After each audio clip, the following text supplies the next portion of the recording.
আসসালামু আলাইকুম। আশা করছি যে যার অবস্থান থেকে সুস্থ ভালো আছেন। আলহামদুলিল্লাহ আমরাও বেশ ভালো আছি।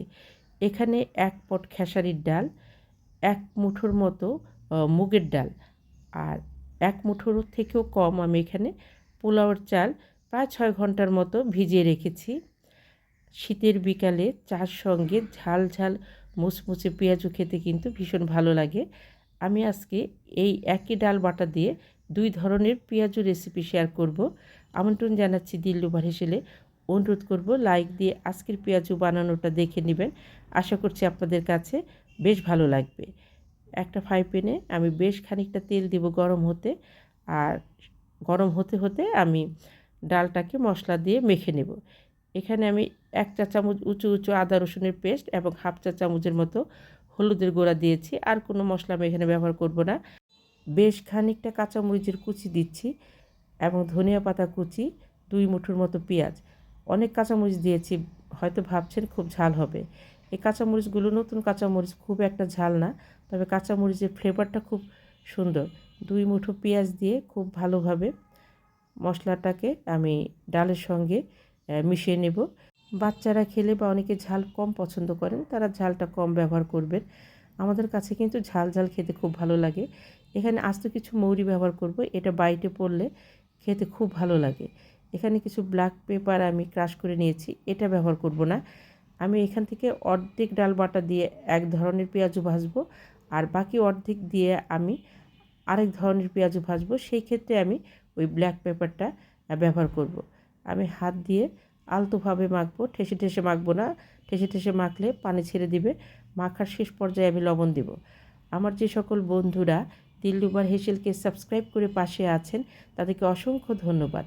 আর যে সকল বন্ধুরা আমার রেসিপিগুলো দেখছেন এখনও সাবস্ক্রাইব করেননি, প্লিজ দেখতে দেখতে সাবস্ক্রাইব করে দিবেন। সেই সাথে আপনাদের মূল্যবান লাইকটা দিতে ভুলবেন না। আপনার একটা লাইক আমাকে এগিয়ে যেতে অনেকটা সাহায্য করবে। প্লিজ লাইকটা দিয়ে রেসিপিটি কন্টিনিউ করবেন।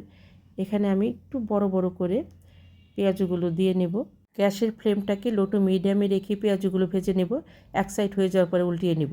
এখানে কিছু আমি খাসির মাংসের যে চর্বি থাকে সেটাকে ছোট ছোট করে কেটে ধুয়ে ঝরিয়ে নিয়েছি। কিছু ডাল বাটা নিয়ে আমি এখান থেকে প্রায় অর্ধেকের কম চর্বি নেব এবং ডালটার সঙ্গে খুব ভালোভাবে মিশিয়ে নেব। এই পেঁয়াজুটা কেউ খাবে না, শুধু আমি খাবো। যে ব্ল্যাক পেপারটা আমি ক্রাশ করে নিয়েছিলাম সেটা এখন এই ডাল বাটার সঙ্গে মিশিয়ে দেবো। এতে খুব সুন্দর একটি ফ্লেভার যোগ হবে। যেহেতু আমি এখানে খাসির তেলটা ব্যবহার করেছি, এটা তো মাংসের মতোই, এখানে এলাচি দারচিনি ব্যবহার না করে ব্ল্যাক পেপারটা ব্যবহার করেছি। এতে যেমন ঝাল ঝাল হবে এবং খুব সুন্দর একটি ফ্লেভার যোগ হবে। খাসির তেলের যে একটা গন্ধ সেটা অনেকাংশে চলে যাবে।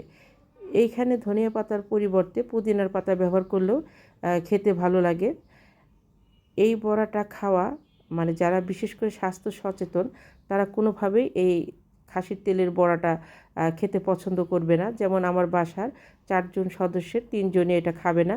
আমি যেটা খেয়ে থাকি এই জন্য আমাকে কিন্তু প্রচুর বকা খেতে হয়। আমি এটা খাওয়ার পরে ছাদে বেশ খানিকটা সময় হেঁটে নেই। সবসময় তো বড়াটা খাই না, ওই বছরে ২-১ বার খেয়ে থাকি। আমি পেঁয়াজগুলো হয়েছে এটা উঠিয়ে নিচ্ছি। এইগুলোকে আমি কিন্তু পেঁয়াজু বলছি। খাসির তেল মেশানো যেটা ভেজে নেব সেটাকে বড়া বলবো, কারণ এটা আমি যার কাছ থেকে শিখেছি সে এটাকে বড়া বলতেন, কাজে আমি ওটাকে বড়া বলে থাকি। ফ্রাই তেলটাকে চেঞ্জ করে নিলে ভালো হতো, আমি ঝামেলায় গেলাম না। তবে এটা ভেজে নেওয়ার পরে যে তেলটা থাকবে বাকি তেলটা আমি ফেলে দেব। এই খাসির তেল গলে এই তেলের সঙ্গে মিশবে এবং তেলটা জমে যাবে, ওটা কোনো কিছুর সাথে ব্যবহার না করাই ভালো।